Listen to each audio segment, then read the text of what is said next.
Alright everybody, so today I figured I would take a page out of Doug DeMuro's book and we are going to talk about some quirks of the Genesis Coupe. Now when I say quirks, I don't necessarily mean good features or bad features. It's just kind of things about the car that are different for sure, to say the least. So without further ado, let's go ahead and jump into the quirks of the Genesis Coupe. So the first quirk of the Genesis Coupe, now this is somewhat specific to the track/ultimate model of the Genesis Coupe, and this is going to have to do with the third brake light on the car. So the track/ultimate model, the third brake light is actually on the stock wing. However, if you're like I am and you took the stock wing off, you're now without a third brake light, which is somewhat unfortunate because a lot of states now require a third brake light to be road legal. Now, for all other models of the Genesis Coupe besides the track/ultimate model, the third brake light is actually in the rear windshield right here, the rear window, whatever you want to call it. The third brake light's right here. And I find it kind of silly that they would engineer a whole new brake light system just for the track/ultimate model and put it on the wing. Now, maybe if instead of them putting the brake light and making a whole new brake light for the track/ultimate model and putting it on the rear wing, they could have taken that money and developed some real hood vents for the car. Now, the second quirk of the Genesis Coupe is going to have to do with the USB port that comes in the car. Now, I'm sure at some point in time, most, if not all of you guys have tried to plug your phone into this USB port and charge it. However, you get the message pop up on here that says failed to read or whatever it says. And you're probably wondering, why does the USB port not work? Well, it does work. However, it does not work on iPhones in particular, newer than iOS 7. So yeah, that's pretty unfortunate. None of the new iPhones will charge through this cable because unfortunately it only supports iOS 7 or later, or older, I guess, not later. Now, when it comes to Android phones, I don't necessarily know the ins and outs. It might just plug in and charge, but like I said, I really don't know. However, I do know for a fact if you have an iPhone and it is iOS 7 or newer, it will not charge through this USB port here. In order for your iOS 7 or later iPhone to charge from that USB port, you actually need yourself a special Hyundai to iPhone cable and also a 30 to 6 pin adapter from Best Buy, and then your iPhone should just charge through that port. Now, the next quirk of the Genesis Coupe is actually my least favorite feature of the car. However, it is my most favorite quirk of the car, I guess you could say, and that is going to have to do with the horn. So you may be asking, what is so special about the horn? Well, let me just show you guys. Let's take a listen.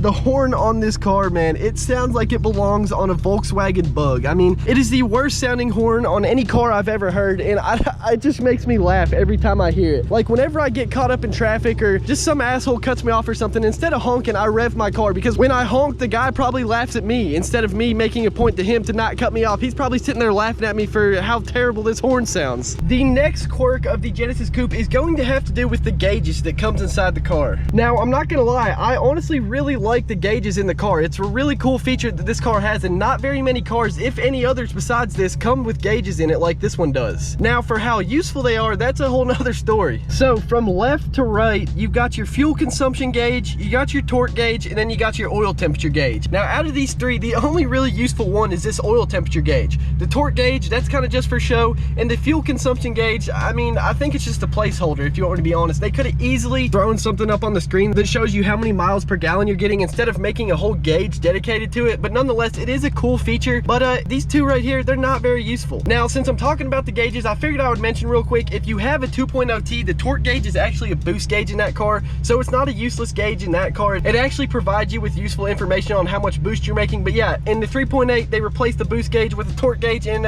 in my opinion, it's just for show. All right, so the next quirk of the Genesis Coupe is going to have to do with the 3 different drive modes that this car has. So, of course, this car has drive, just the normal drive mode. Nothing's in sport, nothing shifts any different. It's just the regular drive mode of the car. Up here on the dash, it shows a D because, like I said, it's just in regular drive mode. Then you pull the shifter over to the left, and now you're in sport mode. And as you can see, there's an S on the dash. Now, this sport mode is not manual mode. However, it changes how the car shifts. The car shifts later at higher RPMs, and it's just more aggressive all around. And in my opinion, is a better driving experience than just driving in D. Now, the third mode this car has is paddle mode. Now, as you can see, if I pull a paddle, the S will change to a gear. So I pulled the left paddle, the downshift paddle, and now I'm in first gear. Now, since I had it in sport mode before I put it in paddle mode, the car will stay in paddle mode and will not shift for you on its own. Unless you redline the car, then it will shift on its own. But otherwise, the car will not shift on its own and you are in full manual mode. The reason I consider this a quirk is because if you are in manual mode, like full manual mode, you go down to sport and then you press a paddle and you're in actual manual mode. The only way to get back to actual sport mode mode is if you go over to drive and then back over to sport mode. I find it weird that there's not a sport or a manual button in this car, and instead you have to go back and forth a million times. So that is that quirk. Let's hop into the next one. So the next quirk actually has to do with the infotainment system. Now what I mean by that is, as you guys can see right here, it shows you the time and it also shows you the temperature. Now no matter what screen you have pulled up, whether it's media, it always shows you the time and the temperature. Whether you're on XM, FM, anywhere in this car, any menu basically shows you the time and the temperature outside. However, they took it upon themselves to add a whole extra button called clock right here, and if you press that, it literally just shows you the time and then the temperature outside just in way bigger font. And I just find it funny that for some reason they added a whole dedicated button to show you the time and the temperature outside, even though no matter what screen you have pulled up, whether it be maps, FM, XM, or media, you can always see the time and the outside temperature right there at the top of the screen. All right, everybody, now the final quirk of the Genesis Coupe. Now I believe this quirk only applies to the track/ultimate models of the car, but it is going to have to do with the seats in the Genesis Coupe. So the driver's seat right here, it's got your standard automatic seat controls. You can go up, down, forwards, backwards. I believe this is lumbar right here, and then this lever right here is how you adjust like how far back the seat leans. Nothing different here, everything's standard. You got your automatic seat, but then you go over to the passenger side, and for some reason this seat is fully manual. There's no automatic controls on the side. You move the back of the seat the same way you do on the driver's side. It's just this lever right here, and it goes forwards and backwards.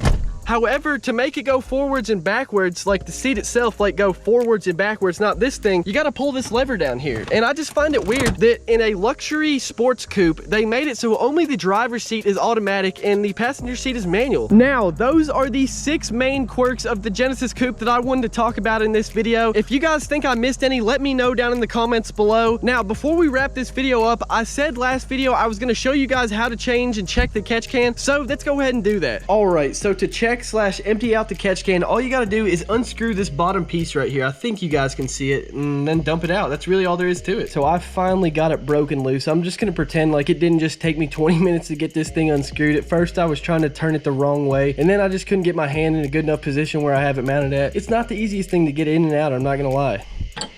All right, here we go. Out it comes. Let's take a look at her. Oh yeah, there's a good amount of stuff in there. Let me get out my light. I don't know if you guys can see that or not, but oh yeah, check that out. A lot of stuff in there. Let's go ahead and get this thing emptied out. All right, let's go ahead and dump this out. Oh yeah, it caught a decent amount of stuff so far. There we go. And yeah, just like that, it's pretty much back together. I just got to finish screwing it in. I will say it is way easier to get this thing in than it is to get it out. At least for where I have it mounted at, that is. All right, and just like that, the catch can is empty and everything is put back together. I'm not even gonna lie, the hardest part was getting the catch can out. But yeah, that is really going to wrap it up for this video, everybody. If you guys have any questions, leave them down in the comments below. If you guys think I missed any quirks, leave those down in the comments below as well. If you liked the video, do not forget to drop a like and subscribe. Peace out. I will see you guys in the next one.